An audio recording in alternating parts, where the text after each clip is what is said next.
코로나19 신규 확진자 닷새 연속 20만 명대를 기록하고 있는 가운데 전국 코로나19 위험도가 5단계 중 최고 단계인 매우 높음으로 상향됐습니다. 대선 날인 내일은 확진자가 급증 추세를 보이는 수요일이어서 확진자와 격리자 투표가 더 혼잡해질 가능성이 큰 걸로 보입니다. 한편 방역당국은 전문가용 신속 항원 검사로 코로나19 확진 판정을 내리는 방안을 이번 주 중 마련해 발표할 예정이라고 합니다. 관련 내용들 최재욱 고려대 의대 예방의학교실 교수와 함께 짚어보겠습니다. 어서 오십시오. 어서 오십시오, 교수님. 네, 오늘 20만 명대 확진자가 나왔습니다. 이 주말 휴가가 거치는 수요일 발표된 확진자 수를 봐야 되겠습니다만 확실히 지난주와 비교했을 때는 더블링되는 속도는 약간 꺾인 것 같아요. 예, 맞습니다. 물론 어제 오늘의 확진자 숫자를 갖고 보기는 좀 어렵고요. 지난 한 주간을 비교를 해서 지난 그 전주, 즉 2월 4주에 비교했을 때 주간 전체 방역 상황을 좀 전체적으로 보는 게 좋겠죠. 2월 마지막 주 대비 3월 첫째 주가 확진자 숫자는 42% 증가, 위중증이나 사망자 숫자는 각각 40에서 67% 증가해서 위중증과 사망자 숫자가 연이어서 이제 증가하는 상황입니다. 전체적으로는 더블링되는 그런 상황은 좀 정체된 것이 아니냐라고 이제 보는 관점은 충분히 이제 유효하고요. 다만 이번 주의 상황을 들여다보면 이번 주가 전문가들이 많이 또 정부가 얘기했듯이 정점의 피크를 도달할 수 있고 그 다음부터 좀 감소할 것인지 좀 판단할 수 있는 그런 상황이 될 것 같습니다. 예, 저희 방금 들어온 속보 하나 전해드리겠습니다. 내일 선거 날이잖아요. 문재인 대통령이 내일 대통령 선거를 앞두고 나라와 국민의 운명과 미래를 선택한다는 마음가짐으로 임해 주시길 바란다며 적극적인 투표를 독려했습니다. 조금 전 국무회의를 주재하면서 밝힌 내용인데요. 문 대통령은 급변하는 국제 정세 속에 외교, 안보 문제와 관련해 대선이 끝나면 당선자 측과 협력할 수 있도록 준비해달라고 정부에 당부를 했습니다. 예, 관련된 내용들 또 들어오는 대로 전해드리도록 하고요. 지금 진단 검사 수가 좀 확진자가 감소하다가 수요일에 이제 많이 증가하는 현상을 보이고 있잖아요. 그렇기 때문에 내일은 확진자 규모가 더 많이 늘어나지 않을까 우려도 됩니다. 예, 그렇습니다. 이 부분은 사실 여러 번 반복됐던 상황이라서 어쩔 수 없고요. 내일 아마 확진자 숫자가 증가할 겁니다. 다만 이제 선거 대선이라는 이제 선거도 관련이 좀 있어서 좀 변동이 좀 있겠습니다만 아무래도 지난주와 같이 유사한 정도의 숫자로 한 5만 명 가까이 증가하지 않을까 이렇게 생각하고 있고요. 그럼에도 불구하고 좀 다행이다라고 좀 볼 수 있는 지점은 정체 상태를 좀 유지하느냐 안 하느냐를 놓고 정체 상태 유지한다면 다음 주부터는 좀 감소할 수 있지 않을까라는 점도 전망해 볼 수 있지 않을까라는 점에서 내일이 좀 기다려지는 상황입니다. 네, 내일 발표되는 방역 지표들을 꼼꼼히 봐야겠습니다.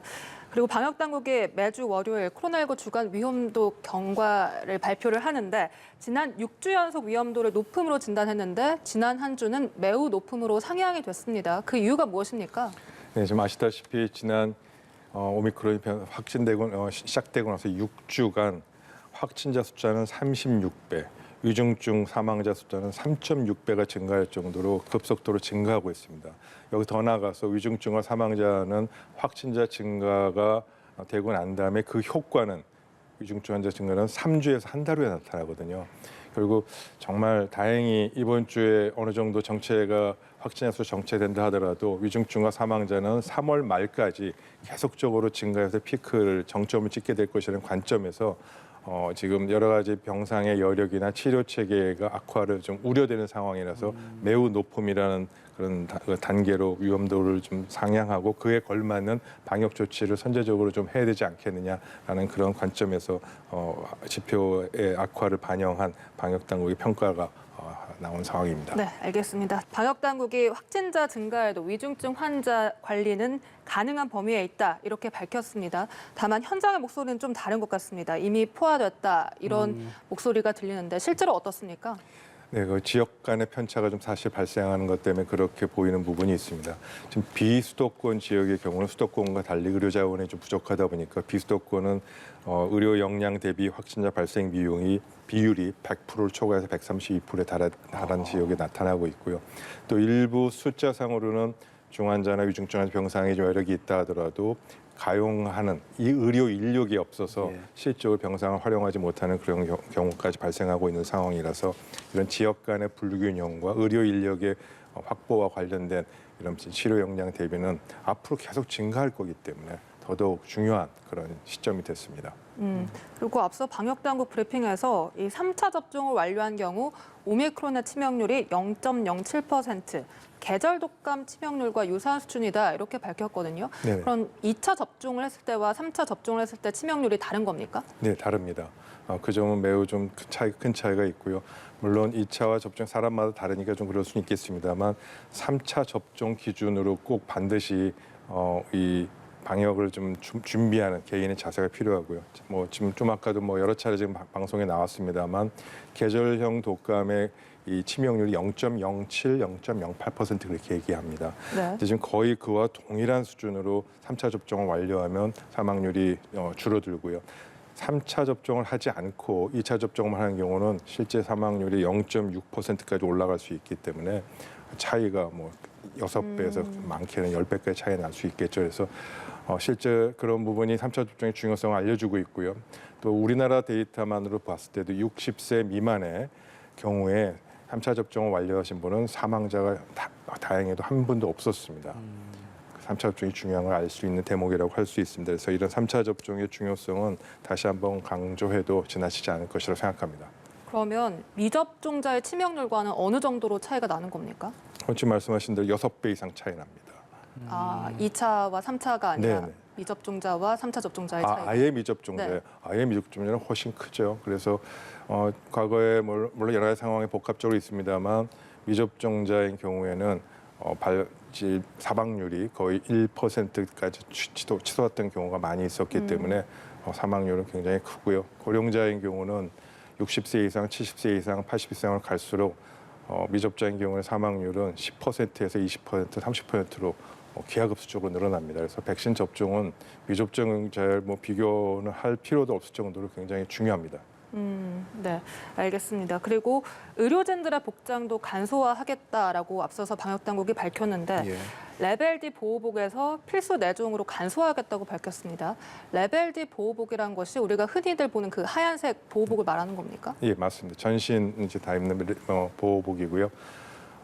이제 좀 레벨 D도 그래도 아주 간소한 편입니다만 네. 그렇게 전신과 또 이 마스크 이제 옆에 안면 보호구, 장갑 이런 것까지 하지 않더라도 감염을 충분히 차단할 수 있음이 이제 실증적인 자료를 통해서 많이 이제 확인이 됐습니다. 즉 무슨 뜻이냐면 마스크와 간편한 옷과 장갑과 안면 보호대 정도 해도 확진자랑 치료를 하거나 확진자 치료를 참여하거나 확진자 접촉을 해도 실제 의료진이 감염되는 사례는 거의 발생하지 않는다.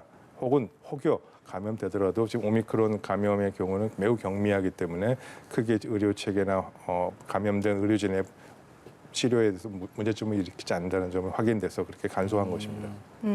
내일이면 이 확진자 투표와 관련해서도 몇 가지 이야기를 나눠보겠습니다. 방역당국이 일단 내일 확진자 투표 외출을 오후 5시 50분부터로 20분 정도 늦췄거든요. 이렇게 되면 좀 동선 구분이 더 편리할까요? 네, 그렇습니다. 그렇게 보고 있습니다. 지난 사전 투표에서 보였듯이 이제 확진자하고 일반 투표자 간의 이제 동선이 시간적으로 겹치는 부분이 사실 가장 큰 문제였지 않습니까? 네. 그래서 30분 이상 늦춰지면서 물리적으로 좀 그 투표장의 같은 장소의 공간에 위치하는 그런 부분은 이제 충분히 어느 정도 분리할 수 있겠고요. 그럼에도 불구하고 여러 가지 우려들이 좀 많이 있으신 것 같습니다. 그런데 이런 물리적으로 동선이 분리되고 또한 이 야외라는 공간 또 혹은 학교나 이런 큰 이 다중 이용 시설에서 환기만 충분히 된다면 그리고 이제 대기하는 사람 간의 거리만 1m 이상만 잘 유지된다면 대기하는 그런 과정에서의 감염 위험이라든지 감염 우려는 거의 없다고 생각하셔도 되니까 너무 많이 걱정 안 하셔도 되지 않을까 싶습니다. 지금 확진 격리된 유권자가 약 88만 명으로 추정이 되는데 내일 6시부터 7시 반까지 1시간 반 동안 투표를 해야 되잖아요. 이렇게 혼잡도가 어느 정도일까요? 사전투표 때는 그걸 예측을 잘 못했지 않습니까? 네, 그 점이 좀 이제 우려되는 지점인데요.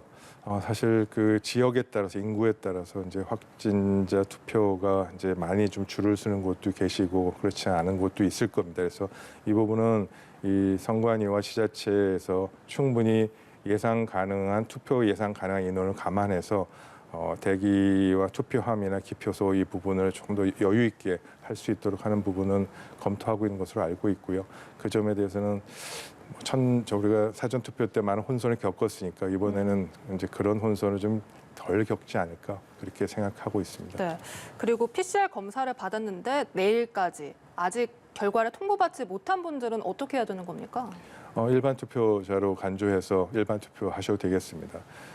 PCR 검사를 결과를 받지 못하면 사실 확진인지 아닌지 알 수 없지 않습니까? 그래서 그런 경우에는 일반 확진자가 아닌 일반 투표자로 생각해서 하셔도 되고요. 설사 신속 항원 검사에 양성이 나왔다 하더라도 PCR 검사 통해서 확진이 되는 그것만이 이제 확진자 투표로 가느냐 일반 투표로 가느냐 그렇게 결정하시는데 판단한 기준으로 삼으시면 되겠습니다. 네, 방금 말씀해주신 신속항원 검사 같은 경우에 그 검사만으로도 확진 판정을 내리도록 하는 걸 이번 주에 이제 발표할 예정이라고 네. 방역 당국이 말을 했는데 우려하시는 분들도 많습니다. 그럼에도 필요하다고 보시나요? 예, 그 점은 여러 가지 논란이 있습니다. 사실 이 PCR 검사로 모든 검사를 다 하는 것이 가장 정확하겠죠. 그런데 지금처럼 연일 하루에 20만 명 이상 확진자 발생하면 PCR 검사를 매일 하기는 여력이 부족해서 현실적으로 어렵습니다. 다만 신속 항원 검사에서 전문가가 실시한 신속 항원 검사를 의미합니다. 의료진이 시행한 신속 항원 검사에서 양성이 나오면 거의 대부분 PCR 검사 양성이 나옵니다. 사실 그거는 큰 문제 없습니다. 네. 지금 논란이 되고 있고 조금 우려하는 부분 중에 하나는 신속 항원 검사에서 음성이 나왔을 경우에 100% PCR 검사에서 음성이 나오지 않는다. 그러니까 위음성이 있을 수 있다는 부분이 좀 여전히 이제 걱정되는 부분인데요. 다행히 과거랑 달리 여전히 오미크론 변이는 증상이 경미하고 또 대부분 감염 초기에 감염력이 발생하기 때문에 어느 정도 일주일만 지나도 감염력이 없어지지 않습니까?